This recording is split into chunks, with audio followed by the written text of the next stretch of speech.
ಕರ್ನಾಟಕ ಅಭಿವೃದ್ಧಿ ಮಂಡಳಿಗೆ 5,000 ಕೋಟಿ ರೂಪಾಯಿ ಕೊಡುವುದಾಗಿ ಹೇಳಿ ಸಿಎಂ ಅವರು ಮುಗಿಗೆ ತುಪ್ಪ ಸವರಿ ಹೋಗಿದ್ದಾರೆ. ಮುಂದಿನ ಚುನಾವಣೆ ಬರುತ್ತಿದ್ದು ಈ ಅನುದಾನ ಬಿಡುಗಡೆ ಸಾಧ್ಯನಾ ಎಂದು ಖರ್ಗೆ ಟೀಕಿಸಿದರು. ಇದಕ್ಕೆ ಪ್ರತಿಕ್ರಿಯೆ ನೀಡಿದ ಬೊಮ್ಮಾಯಿ, ಹೈದರಾಬಾದ್ ಕರ್ನಾಟಕ ಅಭಿವೃದ್ಧಿಗೆ ಹಣ ಇಟ್ಟಿರುವುದು ಅವರಿಗೆ ಇಷ್ಟವಿಲ್ಲವೇನೋ, ಆ ಭಾಗದ ಅಭಿವೃದ್ಧಿ ಆಗುವುದು ಅವರಿಗೆ ಇಷ್ಟವಾಗುತ್ತಿಲ್ಲ ಎನಿಸುತ್ತಿದೆ. ವಿನಾಕಾರಣ ರಾಜಕೀಯ ಮಾಡುವುದು ಸರಿಯಲ್ಲ ಎಂದು ತಿರುಗೇಟು ನೀಡಿದ್ದಾರೆ.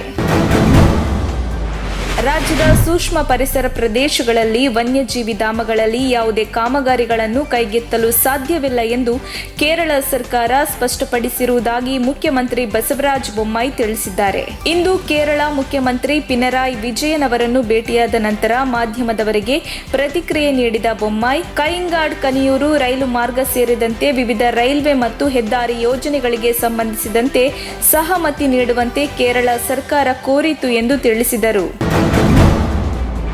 ಕಲ್ಯಾಣ ಕರ್ನಾಟಕ ಅಭಿವೃದ್ಧಿ ಮಂಡಳಿಗೆ 5,000 ಕೋಟಿ ರೂಪಾಯಿ ನೀಡುವುದಾಗಿ ಹೇಳಿ ಮುಖ್ಯಮಂತ್ರಿ ಬಸವರಾಜ ಬೊಮ್ಮಾಯಿಯವರು ಮೂಗಿಗೆ ತುಪ್ಪ ಸವರಿ ಹೋಗಿದ್ದಾರೆ. ಮುಂದೆ ಚುನಾವಣೆ ಬರುತ್ತಿದೆ, ಈ ಅನುದಾನ ಬಿಡುಗಡೆ ಅಸಾಧ್ಯ ಎಂದು ಕೆಪಿಸಿಸಿ ವಕ್ತಾರರಾದ ಪ್ರಿಯಾಂಕ್ ಖರ್ಗೆ ಟೀಕಿಸಿದ್ದಾರೆ.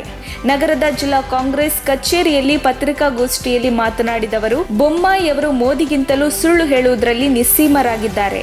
ಡಬಲ್ ಇಂಜಿನ್ ಸರ್ಕಾರದ ದೋಖ ಹಾಗೂ ಬೊಮ್ಮಾಯಿಯವರ ಬಂಡಲ್ನಿಂದಾಗಿ ಕಲ್ಯಾಣ ಕರ್ನಾಟಕ ಹಿನ್ನಡೆಯಾಗುತ್ತಿದೆ ಎಂದು ಹರಿಹಾಯ್ದರು.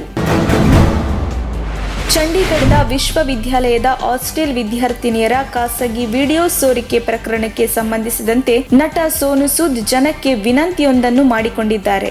ವಿದ್ಯಾರ್ಥಿನಿಯರಿಗೆ ಸಂಬಂಧಿಸಿದ ಯಾವುದೇ ವಿಡಿಯೋಗಳನ್ನು ವಾಟ್ಸ್ಆಪ್ ಹಾಗೂ ಇತರ ಸಾಮಾಜಿಕ ಜಾಲತಾಣಗಳಲ್ಲಿ ಹಂಚಬೇಡಿ ಎಂದು ಸೋನು ಮನವಿ ಮಾಡಿಕೊಂಡಿದ್ದಾರೆ.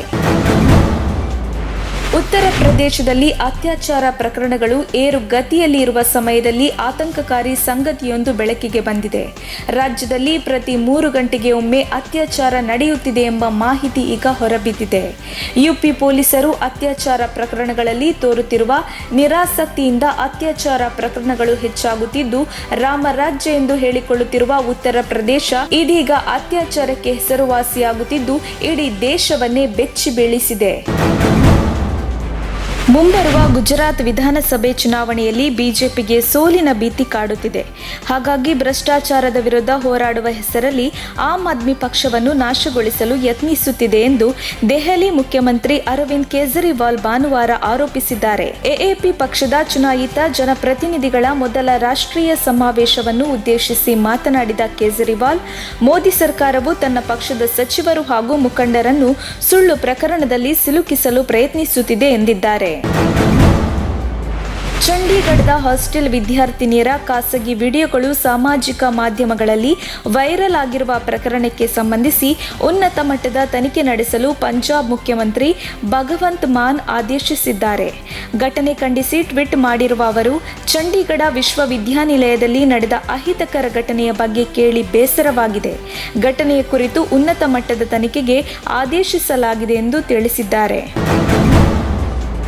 ವಿಮ್ಸ್ನಲ್ಲಿರುವ ಸಾವು ಪ್ರಕರಣ ವಿದ್ಯುತ್ ಸ್ಥಗಿತದಿಂದ ಆಗಿಲ್ಲ ಎಂಬುದು ಕಂಡುಬರುತ್ತಿದ್ದು, ಡಾಕ್ಟರ್ ಸ್ಮಿತಾ ನೇತೃತ್ವದ ತಂಡ ವರದಿ ನೀಡಿದ ಬಳಿಕ ಮುಂದಿನ ಹಂತದ ಕ್ರಮ ಜರುಗಿಸಲಾಗುವುದು. ಒಂದು ವೇಳೆ ವಿಮ್ಸ್ ಆಡಳಿತದಿಂದ ತಪ್ಪಾಗಿದ್ದರೆ ಖಂಡಿತವಾಗಿಯೂ ಕಠಿಣ ಕ್ರಮ ಕೈಗೊಳ್ಳಲಾಗುತ್ತದೆ ಎಂದು ಜಿಲ್ಲಾ ಉಸ್ತುವಾರಿ ಸಚಿವ ಬಿ ಶ್ರೀರಾಮುಲು ಹೇಳಿದ್ದಾರೆ. ಕೆಲಸ ಮಾಡದಿದ್ರೆ ಟಿಕೆಟ್ ಇಲ್ಲ ಎಂಬ ಡಿಕೆ ಶಿವಕುಮಾರ್ ಹೇಳಿಕೆ ವಿಚಾರಕ್ಕೆ ಸಂಬಂಧಿಸಿ ಆರ್.ವಿ. ದೇಶಪಾಂಡೆ ಮತ್ತು ದಿನೇಶ್ ಗುಂಡೂರಾವ್ ಬೇಸರ ಹೊರಹಾಕಿದ್ದಾರೆ. ನಮಗೆ ಟಿಕೆಟ್ ಅಂತಿಮ ಮಾಡೋದು ಪಕ್ಷದ ಹೈಕಮಾಂಡ್, ಯಾರೋ ಒಬ್ಬರು ಟಿಕೆಟ್ ಕೊಡಲು ಬರಲ್ಲ ಎಂದು ಡಿಕೆ ಶಿವಕುಮಾರ್ ವಿರುದ್ಧ ದೇಶಪಾಂಡೆ ವಾಗ್ದಾಳಿ ನಡೆಸಿದ್ದಾರೆ. ಬೆಂಗಳೂರಲ್ಲಿ ಮಾತನಾಡಿದ ಮಾಜಿ ಸಚಿವ ಆರ್.ವಿ. ದೇಶಪಾಂಡೆ ಡಿಕೆ ಶಿವಕುಮಾರ್ ಹೇಳಿಕೆಗೆ ಪರೋಕ್ಷವಾಗಿ ಅಸಮಾಧಾನ ವ್ಯಕ್ತಪಡಿಸಿದರು.